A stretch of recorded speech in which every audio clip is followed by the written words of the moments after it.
আমার আজকের বিষয় ঘর্ষণ বা ফ্রিকশন। ঘর্ষণটাকে আমি তিনটা পার্টে ভাগ করছি, পর্ব 1, পর্ব 2, পর্ব 3। পর্ব 1 আর 2 ঘর্ষণে বেসিক, পর্ব 3 ঘর্ষণ সম্পর্কিত গাণিতিক সমস্যা। তো শুরুতে আমরা ঘর্ষণ কি বা ঘর্ষণ বল কি সেটা বুঝব। সেটা বোঝার জন্য আমরা একটা রুমের ফ্লোরের কথা ভাবলাম। এটা একটা রুমের ফ্লোর। ফিজিক্সে আমাদের দৃষ্টিভঙ্গিটাকে মূলত দুই ভাগে ভাগ করা হয়। একটা হলো বাহ্যিক দৃষ্টিভঙ্গি আর একটা হলো সূক্ষ্ম দৃষ্টিভঙ্গি। তুমি যে রুমের কথা ভাবছো সেটা যদি তুমি স্বাভাবিক চোখে দেখো তাহলে সেই ক্ষেত্রে সেই রুমের ফ্লোরটাকে তোমার কাছে মসৃণ মনে হবে, কিন্তু তুমি যদি সূক্ষ্ম দৃষ্টিকোণে দেখো তাহলে সেটাকে মসৃণ মনে হবে না। যেমন তুমি যদি ওই রুমের ফ্লোরের উপর অনুবীক্ষণ যন্ত্র বসিয়া কোনো একটা নির্দিষ্ট জায়গার উপর ফোকাস করো তাহলে দেখবা ওই ফ্লোরের উপর মূলত এরকম একটু উঁচা নিচা মসৃণটা। তার মানে দেখো যে রুমটাকে আমরা মসৃণ কল্পনা করতেছি সেই রুমটা মূলত কিন্তু মসৃণ নয়, সেই রুমটা কি অমসৃণ। এখন রুমের একটা প্রান্ত থেকে তুমি একটা বস্তুকে, একটা বলের কথাই ভাবি আমরা, তাকে তুমি এই দিক থেকে ধাক্কা দিলা। ধাক্কা দেওয়ার প্রেক্ষাপটে ওর বেগ হলো কি 10 মিটার পার সেকেন্ড। এই বলটাই কিছু দূর যায় থেমে যাবে। ধরে নিলাম এখানে থেকে তুমি ধাক্কা দিচ্ছ, তার বেগ হয়েছে 10 মিটার পার সেকেন্ড। সে গড়িয়া গড়িয়া গড়িয়া গড়িয়া যখন এখানে আসছে তার বেগ 0। তার মানে দেখো যে এর উপর বাইরে থেকে আর কোনো বল প্রয়োগ হয় নাই, এখানে থেকে এই পর্যন্ত কোনো বল প্রয়োগ হয় নাই, তারপরও তার বেগ 0 হয়েছে। তাহলে এখন আমরা বলতে পারি সে এখানে থেকে এখানে যাওয়া পর্যন্ত কিছু না কিছু বাধার সম্মুখীন হয়েছে, যে কারণে তার বেগ 0 হয়েছে, অর্থাৎ ওই বলটা বা বস্তুটা থেমে গেছে। এই বলটা যখন তুমি 10 মিটার পার সেকেন্ড বেগে ঠেলে দিছো, ঠেলে দেওয়ার মোমেন্টে বলটা এখান থেকে এখানে আসা পর্যন্ত তার গতি কোন দিকে? এইদিকে গতির বিপরীত দিকে একটা গড় ত্বরণ ফিল করে। কি ত্বরণ ফিল করে? গড় ত্বরণ ফিল করে। তাহলে নিউটনের দ্বিতীয় সূত্র অনুসারে আমরা বলতে পারি যেহেতু গতির বিপরীত দিকে সে গড় ত্বরণ ফিল করে, তাহলে বিপরীত দিকে সে একটা বল ফিল করতেছে, সেটা হলো কি এম এ। তার মানে সেই দিকে যাচ্ছে, তার উপর তার গতির বিপরীত দিকে একটা বল প্রয়োগ করতেছে, সেটা কত তোমার এম এ। এই বলের কারণেই সে মূলত এখানে থেমে গেছে। তার মানে আমরা কি দেখলাম যে এখানে থেকে এখানে যাওয়া পর্যন্ত সে কোনো বাধার সম্মুখীন হয়েছে, সেই বাধাটাকে বলা হয় কি ঘর্ষণ। আর যে বলের কারণে সে থেমে গেছে তাকে বলা হয় ঘর্ষণ বল। এটা যদি আমি আরেকটু ক্লিয়ার করি তাহলে দেখো, আমরা যে অমসৃণ তলের কথা ভেবে নিলাম সে তলটা মূলত এরকম উঁচা নিচা। তুমি কোনো একটা বস্তুকে, অর্থাৎ তার তলটা অমসৃণ, তাহলে এই বস্তুটা এখানে এসে যদি সেট আপ হয়, এই প্রান্তটা এখানে, এই প্রান্তটা এখানে, তারপরে দেখো সে ওই দিকে যাওয়ার সময় একটা বাধা ফিল করবে। কেন? এই উঁচা অংশ তাকে বাধা দিবে সামনে যাওয়ার জন্য। এই বাধাটাই হচ্ছে কি ঘর্ষণ। আর যে বলটা বিপরীত দিকে আসতেছে সেটা হচ্ছে কি আমাদের ঘর্ষণ বল। তার মানে জিনিসটা দেখো, তুমি প্রয়োগ করতেছো এইদিকে এফ বল, আর ঘর্ষণ বল কাজ করতেছে তার বিপরীতে, সেটা হলো এফ। মধ্যবর্তী কোণ কত? 180। তার মানে আমাদের প্রয়োগকৃত বল আর ঘর্ষণ বলের মধ্যবর্তী কোণ কত পেলাম আমরা? 180।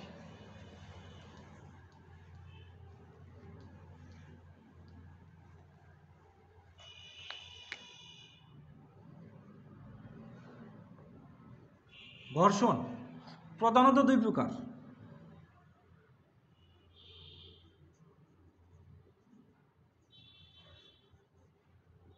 একটা হলো স্থিতি ঘর্ষণ,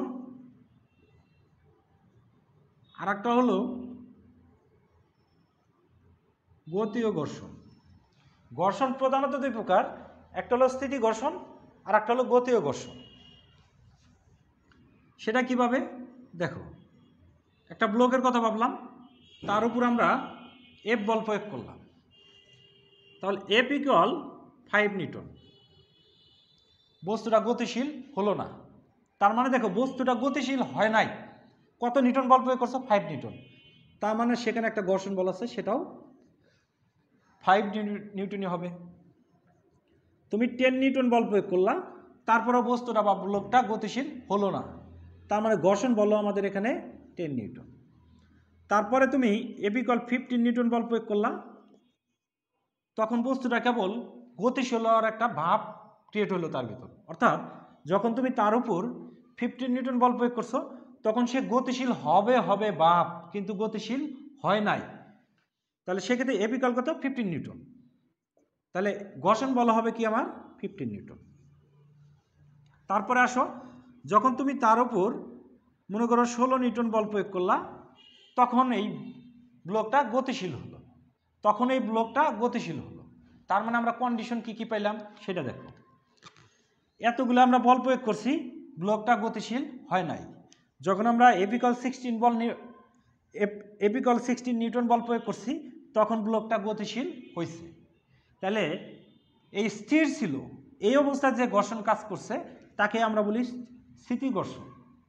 আর বস্তুটা যখন গতিশীল হয়েছে, গতিশীল অবস্থায় যে ঘর্ষণ কাজ করছে তাকে বলা হয় গতীয় ঘর্ষণ। তার মানে আমরা দেখলাম স্থিতি ঘর্ষণ কি, গতীয় ঘর্ষণ কি। এখন আসো, তুমি একটা জিনিস খেয়াল করবা, সেটা হলো এখানে থেকে যে 5 নিউটন বল প্রয়োগ করছি, কিন্তু সে গতিশীল হয় নাই, তার মানে ঘর্ষণ বল 5। যখন আমরা 10 নিউটন বল প্রয়োগ করছি, তখনও ব্লকটা গতিশীল হয় নাই, তার মানে ঘর্ষণ বল 10। যখন আমরা 15 নিউটন বল প্রয়োগ করছি, তখন সে গতিশীল হওয়ার উপক্রম হয়েছে, তখন আমার ঘর্ষণ বল কত? 15 নিউটন। তার মানে গতিশীল হওয়ার, যখন বস্তুটা যখন গতিশীল হওয়ার উপক্রম হয়, ওই মোমেন্টে তার যে ঘর্ষণ কাজ করে তার ঘর্ষণের মান হয় সর্বোচ্চ। F ইকুয়াল কত? 15 নিউটন। আর এইটার নামই হচ্ছে হলো আমাদের সীমান্তিক ঘর্ষণ বল।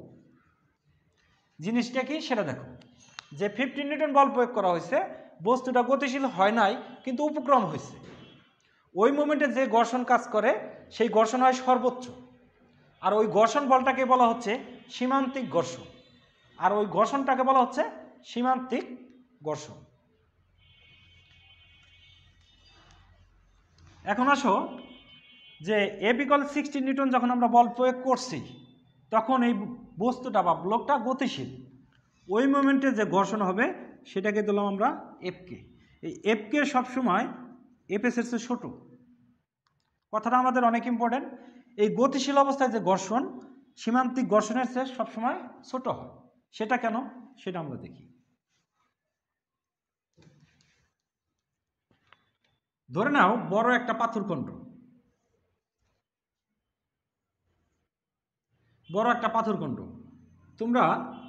তুমি একা এটাকে ধাক্কা দিয়ে সরাতে পারতেছো না, আর একজনকে ডেকে আনলা, সরলো না, আর একজনকে ডেকে আনলা, তারপর পাথরখণ্ডটা সরলো না, আর একজনকে ডেকে আনলা, পাথরখণ্ডটা সরলো না, আর একজনকে ডেকে আনার পর যখন 5 জন ব্যক্তি মিলে পাথরখণ্ডটাকে তুমি ঠেলা শুরু করলা, তখন পাথরখণ্ডটা এইদিকে গতিশীল হলো। তার মানে দেখো সে স্থির ছিল, ওই কন্ডিশনে তোমার কয়জন ব্যক্তি লাগছে?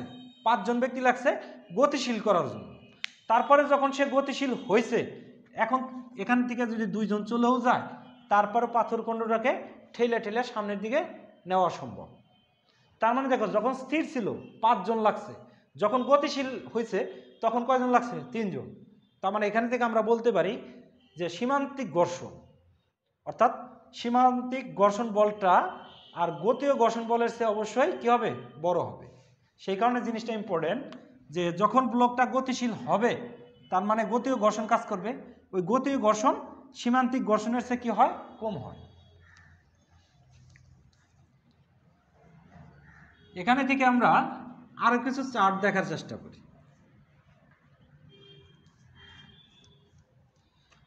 তার মানে আমরা 16 নিউটন যখন বল প্রয়োগ করছি, তখন ব্লকটা গতিশীল, তার মানে তখন তার গতীয় ঘর্ষণ ধরে নিলাম আমি কত? 10 নিউটন। তাহলে এই দিকে বল প্রয়োগ করছো তুমি 16, অপোজিট দিকে আসতেছে হলে 10। তাহলে আমার লব্ধি যে বল, কি বল? লব্ধি বল। লব্ধি বল হচ্ছে যে আমার 6 নিউটন। এই 6 নিউটনের কারণে এই ব্লক বা বস্তুটি ত্বরণপ্রাপ্ত হবে, তার মানে তার বেগ বৃদ্ধি পেতে থাকবে। তার মানে তার কি হবে? বেগ বৃদ্ধি পেতে থাকবে। এখন তুমি কি করলা? ইচ্ছা করে আবার 1 নিউটন কমিয়ে দিলা, সেই ক্ষেত্রে প্রয়োগকৃত বল হলো কত? 15 নিউটন। মানে ব্লকটা কিন্তু গতিশীল, গতিশীল করছো কত নিউটন? 16 নিউটন দ্বারা। তারপরে আস্তে করে 1 নিউটন বল কমিয়ে দিছো, কত নিউটন করছো তুমি? 15 নিউটন। তাহলে 15 নিউটন তুমি বল প্রয়োগ করছো। তারপরে দেখো এই দুইটার মাঝখানে যে ডিফারেন্স সেটা কত? 5 নিউটন। তার কারণে কিন্তু সেখানে ত্বরণ সংঘটিত হবে। এখন তুমি ইচ্ছা করে আবার কি করলা? আরও 5 নিউটন কমিয়ে দিলা, এপিক্যাল কত? 10 নিউটন। তাহলে দেখো তোমার গতীয় ঘর্ষণ আছে 10, সেটা এদিকে কাজ করে, আর প্রয়োগকৃত বল 10 এদিকে। তাহলে লব্ধি বল কত আমার? 0 নিউটন। তার মানে এখানে কি ত্বরণ হবে? ত্বরণ হবে না। তার মানে এই ব্লক বা বস্তুটা সমবেগে গতিশীল হবে। কি বেগে গতিশীল হবে? সমবেগে গতিশীল হবে। এখন প্রয়োগকৃত বল যদি তুমি আরো কমাইতে থাকো, এখন আবার তার মন্দন হবে।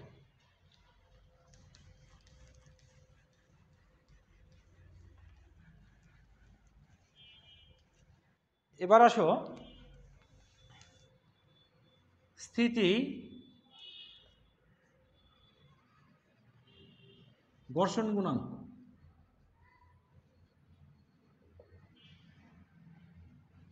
এটা কি? আমরা একটা তলের কথা ভাবলাম, অমসৃণ তল, তার উপর আমরা একটা বস্তু রাখলাম। এই বস্তুটা ভর ধরে নিলাম আমরা কত? এম। তাহলে তার ওজন কাজ করবে নিচের দিকে। তার মানে দেখো বস্তুটার তার ওজনের সমপরিমাণ বল দ্বারা তলের উপর বল প্রয়োগ করতেছে। তলটাও ওই ওজনের সমপরিমাণ প্রতিক্রিয়া দেখাতেছে। কোন দিকে? ঠিক লম্ব বরাবর উপরের দিকে। তাহলে সেটাকে আমরা কি ধরি? আর। সেটাকে আমরা কি ধরি? আর। এই আরটা হচ্ছে হলো আমাদের প্রতিক্রিয়া বল। ক্রিয়া বল হচ্ছে কোনটা তাহলে? এমজি। প্রতিক্রিয়া বল হচ্ছে কত আমাদের? আর। আর ক্রিয়া আর প্রতিক্রিয়া অবশ্যই ভিন্ন দুইটা বস্তুর উপর ক্রিয়া করে। তাহলে দেখো ক্রিয়া যদি এটা হয়, প্রতিক্রিয়া এটা, তাদের মধ্যবর্তী কোণ কত? 180।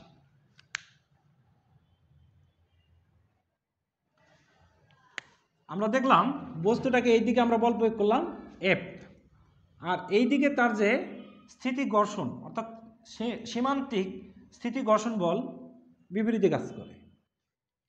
পরীক্ষার সাহায্যে দেখা গেছে যে এফএস প্রপোর্শনাল আর, অর্থাৎ প্রতিক্রিয়া বাড়ার সাথে সাথে সীমান্তিক ঘর্ষণ বলের মান বাড়তে থাকে, প্রতিক্রিয়া কমার সাথে সাথে সীমান্তিক ঘর্ষণ বলের মান কমতে থাকে। তাহলে এখানে দিকে আমরা সমানুপাতিক চিহ্নটা আমরা উঠিয়ে দিই। তাহলে F S equal mu S R. তাহলে মিউ এস ইকুয়াল কত আসছে আমাদের?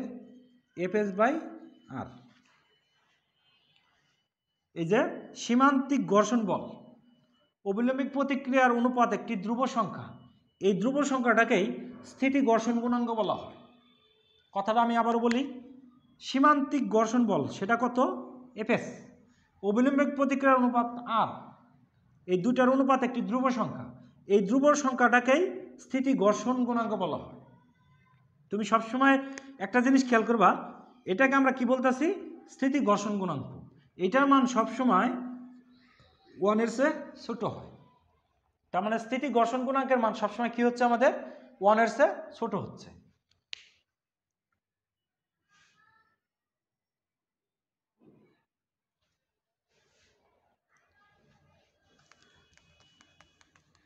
তাহলে আমরা পাইলাম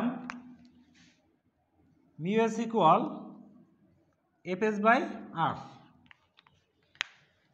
দেখো যখন ব্লকটার উপর তুমি বল প্রয়োগ করছো এফ পরিমাণ, তখন এই ব্লকটা বা বস্তুটা গতিশীল হওয়ার একটা উপক্রম হয়েছে, তখন তার একটা ঘর্ষণ বল কাজ করছে প্রয়োগকৃত বলের বিপরীতে, আর সেই বলটাকে আমরা বলছিলাম সীমান্তিক ঘর্ষণ বল। আর অবিলম্বিক প্রতিক্রিয়া কাজ করছে তলের সাথে লম্ব বরাবর উপরের দিকে। এই দুইটার একটা লব্ধি আছে। কারণটা কি? যখন বস্তুটাকে তুমি ঠেলবা, দেখো একটু উঁচার দিকে যায়, ঠেলতেছো, নড়তেছে না, মানে নড়ার একটা ভাব, তখন বস্তুটা কিছুটা হালকা উপরে যায়। তার মানে এই দুইটার একটা লব্ধি কাজ করে, সেই লব্ধিটাকে ধরলাম আমরা এই বরাবর, সেটাকে ধরলাম আমরা এস, অর্থাৎ অবিলম্বিক প্রতিক্রিয়া সীমান্তিক ঘর্ষণ বলের লব্ধি ধরছি কত আমরা এস। এই লব্ধির সাথে অবিলম্বিক প্রতিক্রিয়ার মধ্যবর্তী কোণ ধরলাম আমরা ল্যামডা। এই ল্যামডাই হচ্ছে আমাদের ঘর্ষণ কোণ। কি কোণ? ঘর্ষণ কোণ। কথাটা খেয়াল রাখতে হবে, অবিলম্বিক প্রতিক্রিয়া আর এই দুইটার যে লব্ধি তাদের মধ্যবর্তী যে কোণ তাকে বলা হয় ঘর্ষণ কোণ। তাহলে এখন দেখো, যেহেতু লব্ধি এস অবিলম্বিক প্রতিক্রিয়ার সাথে ল্যামডা গুণে আছে, তার মানে আমরা এখানে থেকে একটা জিনিস বলতে পারি, আর ইকুয়াল এস কস ল্যামডা। আবার এইটাই কল আমি বলতে পারি কি সেটা দেখো, F equal S sine lambda. এটাকে আমরা কিন্তু এটা বলতে পারি। এটাকে দিলাম আমি 1 নং আর এটাকে দিলাম আমি 2 নং। তাহলে 1 নং স্কোয়ার প্লাস 2 নং স্কোয়ার, তাহলে আমরা লিখতে পারি R square plus F S square. তারপর লিখতে পারি S square cos square lambda plus S square sine square lambda. তাহলে এখানে থেকে দেখো তুমি R square plus F square S square sine square lambda plus cos square lambda, এই দুইটার মান কি 1, অর্থাৎ sine square lambda plus cos square lambda মান কি আমার 1। তাহলে আমরা বলতে পারি S equal root over R square plus F S square, এটা আমরা বলতে পারি। এখন আসো আর কি কি আমরা দেখতে পারি সেটা দেখি।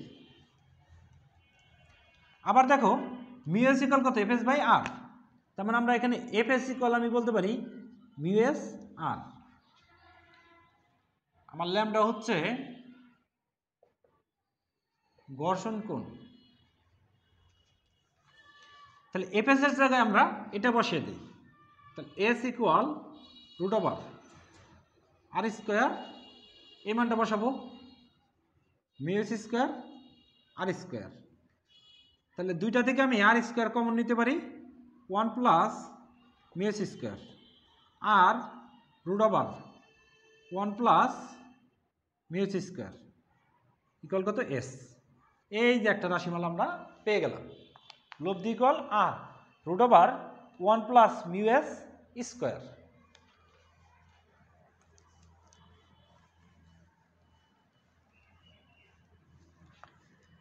এখানে থেকে আমরা আর একটা কাজ করতে পারি, এই ঘর্ষণ কোণ ল্যামডার সাথে স্থিতি ঘর্ষণ গুণাঙ্ক মিউ এস এর একটা সম্পর্ক তৈরি করতে পারি। সেটা কিভাবে দেখো, এটাকে ধরছিলাম আমরা 2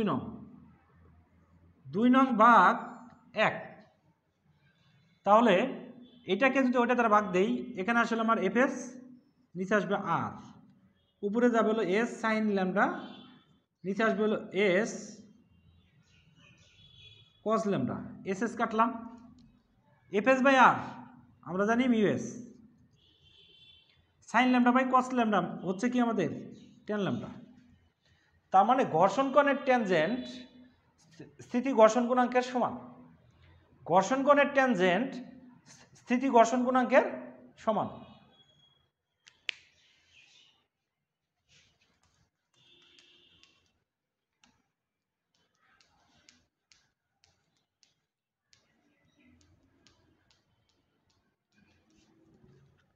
তাহলে আমরা মিউ এস ইকুয়াল পাইছি হলো ট্যান ল্যামডা, যেখানে ল্যামডা হচ্ছে হলো আমাদের ঘর্ষণ কোণ। এবার আমরা দেখব স্থিতিকোণ বা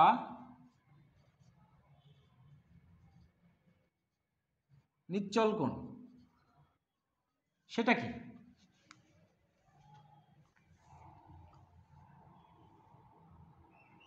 এই স্থিতিকোণ বা নিশ্চল কোণকে আমরা থিটা দ্বারা প্রকাশ করি। আমি একটা তলের কথা ভাবলাম, এই জায়গায় দেখো তুমি এরকমভাবে তুমি মার্কারটার কথা ভাবো, তলের উপর তুমি এইভাবে মার্কার রাখছো, মার্কারটার এই প্রান্তে তুমি কোনো একটা বস্তু রাখছো, এটা হলো ভূমি, এই লাইনটা হলো ভূমি, ভূমির উপর এভাবে রাখছো, আবার মার্কারটার এই প্রান্তে একটা বস্তু রেখে দিচ্ছ, রাইখা দেওয়ার পর মার্কারটাকে আস্তে আস্তে তুমি এই দিকে নিতেছো, এখানে আনার পর বস্তু, এখানে যে বস্তুটা আছে অর্থাৎ তুমি এখানে আনছো, ভূমির সাথে একটা কোণে আছে, এখানে যে বস্তুটা আছে সেটা কোনো নড়াচড়া করতেছে না, যখন এখানে আনলা তখনও বস্তুটা কোনো নড়াচড়া করলো না, যখন তুমি এভাবে আনলা তখন বস্তুটা নিচে আসার একটা উপক্রম হবে, অর্থাৎ এইরকমভাবে যখন মার্কারটা আনছো, মার্কারের এই পাশে যে বস্তুটা আছে তখন কেবলমাত্র সে নড়াচড়া করার একটা উপক্রম, মানে কি সে নিচের দিকে আসবে। দেখো এই লাইন আমি সেটাকে ধরলাম, এইখানে বস্তুটা আছে, মানে এই লাইনটা হলো আমার মার্কার, ভূমির সাথে একটা কোণে আছে সেটা কত থিটা, যখন মার্কারটাকে আমি এইভাবে রাখছি এই বস্তুটা কেবল তখনই নিচের দিকে গতিশীল হওয়ার একটা উপক্রম, মানে নিচের দিকে সে আসবে, এই কন্ডিশনে এই তলটা অর্থাৎ এই মার্কারটা ভূমির সাথে যে কোণ উৎপন্ন করে তাকেই বলা হয় স্থিতিকোণ বা নিশ্চল কোণ, সেটাকে আমরা কি দ্বারা প্রকাশ করি? থিটা দ্বারা প্রকাশ করি। কথাটা আমি আবারও বলি যে একটা আনত তলের উপর কোনো একটা বস্তু রাখছো, ভূমির সাথে যে কোণের জন্য, কোণের একটা নির্দিষ্ট মানের জন্য এই বস্তুটা নিচের দিকে আসার একটা উপক্রম হয়, কিন্তু সে গতিশীল না, কিন্তু গতিশীল হওয়ার একটা উপক্রম, সেই কোণটাকেই বলা হয় স্থিতিকোণ বা নিশ্চল কোণ। তাহলে আমরা বুঝলাম যে আসলে স্থিতিকোণ বা নিশ্চল কোণ কি।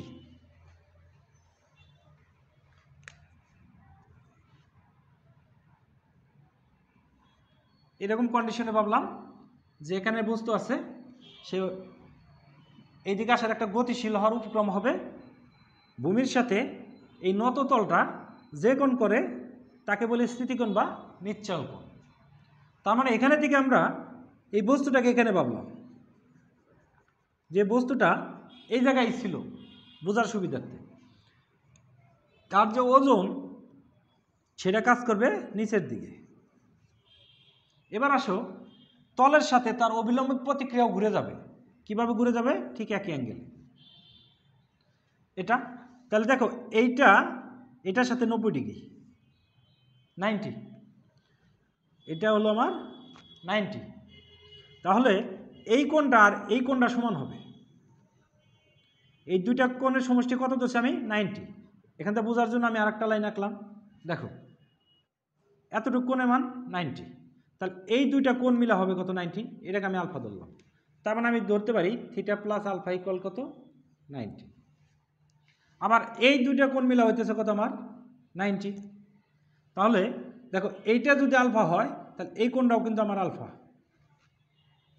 এই কোণটাও কিন্তু আলফা, এই কোণটাকে আমি আর একটা কোণ কল্পনা করলাম, সেটা কি কল্পনা করলাম আমি? ধরে নাও বিটা, সেটাকে কি ধরলাম আমি? বিটা। তাহলে আলফা প্লাস বিটা ইকুয়াল কত আসতেছে আমার? 90।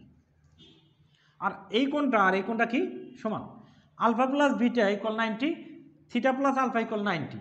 তাহলে আমরা বলতে পারি theta plus alpha equal alpha plus beta, alpha alpha উঠে যায়, থিটা ইকুয়াল কত হয় আমার? বিটা। তার মানে এই কোণটা হবে আমাদের বিটা, যে কোণ সেটা কি হবে আমাদের? থিটা।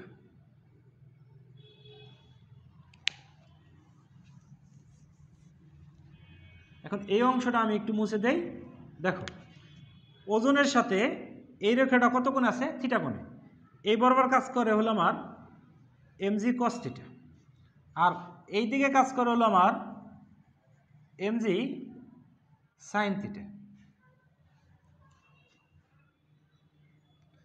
এখানে যে বস্তুটার কথা ভাবছি সে বস্তুটা কিন্তু গতিশীল না, গতিশীল হওয়ার একটা উপক্রম হয়েছে, তাহলে তার বিপরীত দিকে কাজ করতেছে একটা ঘর্ষণ বল, সেটা কি বল? ঘর্ষণ বল। আর এই ঘর্ষণ বলের নাম হচ্ছে হলো সীমান্তিক স্থিতি ঘর্ষণ।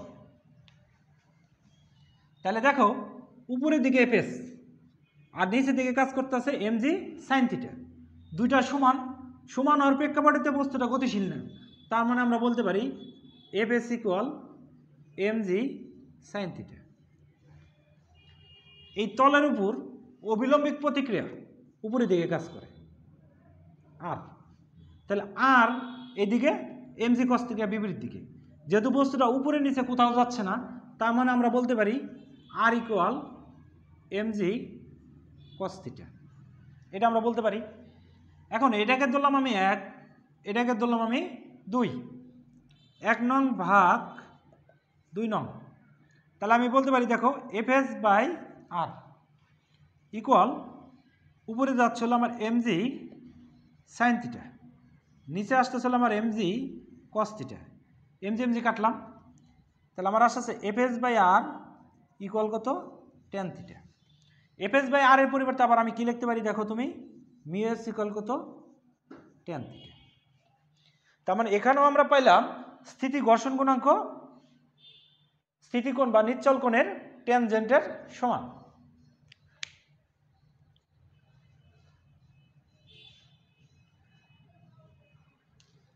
তাহলে দেখো μs ইকুয়াল আমরা পাইছি হলো tan θ, μs ইকুয়াল কত পাইছি আমরা tan λ, তার মানে আমরা বলতে পারি যে tan θ equal tan λ, tan θ equal tan λ, θ equal কত λ, μs equal tan θ, μs equal tan λ, তাহলে tan θ ইকুয়াল tan λ, উভয় পক্ষ থেকে যদি আমি tan উঠিয়ে দেই θ ইকুয়াল কত থাকে λ, তার মানে জিনিসটা হইতেছে কি, ঘর্ষণ কোণ স্থিতিকোণ বা নিশ্চল কোণের সমান। কিন্তু একটা জিনিস খেয়াল রাখতে হবে, সমান হলেও তারা একই নয়, সমান হলেও তারা একই নয়। কারণটা কি,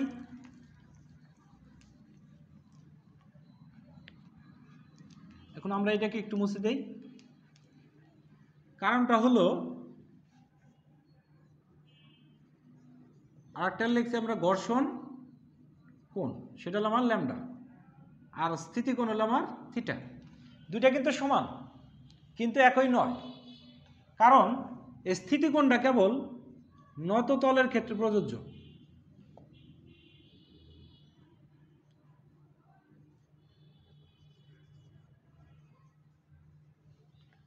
আর ঘর্ষণ কোণটা নত তল আনত তল বা সকল তলের ক্ষেত্রে প্রযোজ্য। আর একটা জিনিস তুমি খেয়াল করবা, এতক্ষণ আমরা যাই কিছু ভাবছি সেটা হলো অমসৃণ তল, এই অমসৃণ তলের ক্ষেত্রে আমরা স্থিতি ঘর্ষণ গুণাঙ্ক পাই, কিন্তু তলটা যদি মসৃণ হইতো তখন μs ইকুয়াল কত হইতো আমার 0।